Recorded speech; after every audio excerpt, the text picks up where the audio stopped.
nafasi ya pili tukiwa na alama 10. Hisia zako kuwa moja ya vijana ambao kwenye senior team ya Tanzania ulifanikisha hilo?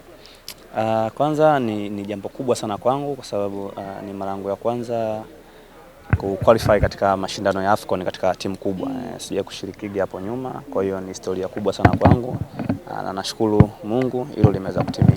Wakati mnakwenda kwenye mchezo ule, ilikuwa ikihitajika ushindi tu wa alama 3.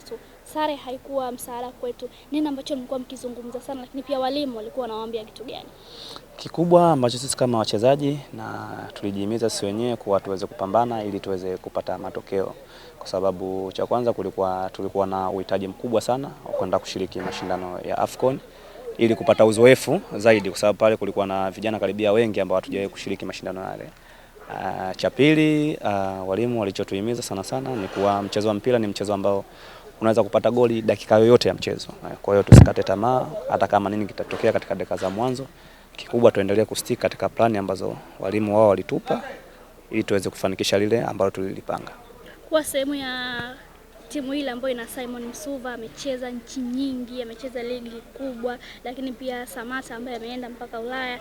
Kitu gani ambacho ulikuwa ukijifunza kwao, lakini pia experience ya kuishi nao tu kempu moja? Tumejifunza vitu vingi. Cha kwanza ni discipline ndani ya uwanja na nje ya uwanja, na pili jitihada zao kwa ujumla. Kwa sababu wale ni watu ambao wana heshima zake. Kapteni ni mtu ambaye amecheza mpira kwa muda mrefu na amecheza mpira katika level ya juu. Kwa hiyo yeye ni alikuwa mtu wa kwanza kuiongoza timu katika discipline ndani ya uwanja na nje ya uwanja, na hata kwenye kujituma zaidi. Unajiandaa vizuri na AFCON sasa kwa sababu ni mwakani mwezi 12. Pengine unatamani pia kuwepo? Lazima nitamani kuwepo jamaa. Yaani nitamani kuwepo kwenye qualify, kwenye kucheza nikosekane. Natamani, ndoto yangu kubwa ni kwenda kushiriki. Cha kwanza ilikuwa ni kwenda kufuzu, tumelifanikisha hilo. Lakini cha pili, na mimi sana natamani mmoja wa wachezaji ambao wataenda kule kucheza mashindano hayo. Mmerejea kambini. Kitu gani hasa mnawaahidi mashabiki wa Azam FC mchezo kesho kutwa dhidi ya Kagera Sugar? Kikubwa mashabiki wetu nawaahidi kwa vijana wao tumerudi kazini. Kwa hiyo mapambano ni yanaendelea na natumaini pale ambapo tuliishia tutaweza kupambana ili kuendelea kuwa bora zaidi. Bwana, kidogo tuzungumzie ligi, nafasi yenu kwenye ligi, mapambano kwenye ligi, unaionaje ligi msimu huu? Ligi ngumu, kwa sasa ligi ngumu kwa sababu kuna timu nyingi sana ambazo zimesajili vizuri, na ukiangalia sasa hivi pale juu kuna ushindani mkubwa sana. Kwa hiyo cha muhimu sisi kama wachezaji ni kupambana kwa hali na mali tusiweze kudondosha pointi yote kuanzia sasa, kwa sababu ukiteleza kidogo unaweza ukashuka katika nafasi ambayo upo. Hivi ni wachezaji gani ambao wewe unaamini ni wachezaji bora kwenye eneo lako unalocheza wako bora kama wewe kwenye ligi yetu?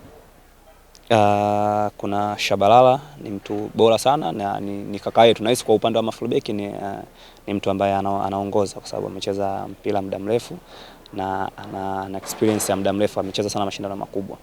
Ukija kwa vijana wenzangu kuna Shomari wa KMC, ni kijana ambaye msimu wake mwaka jana ulikuwa msimu wake wa kwanza nahisi, na anakuja vizuri, ni ndugu yangu ambaye naongeaga naye sana.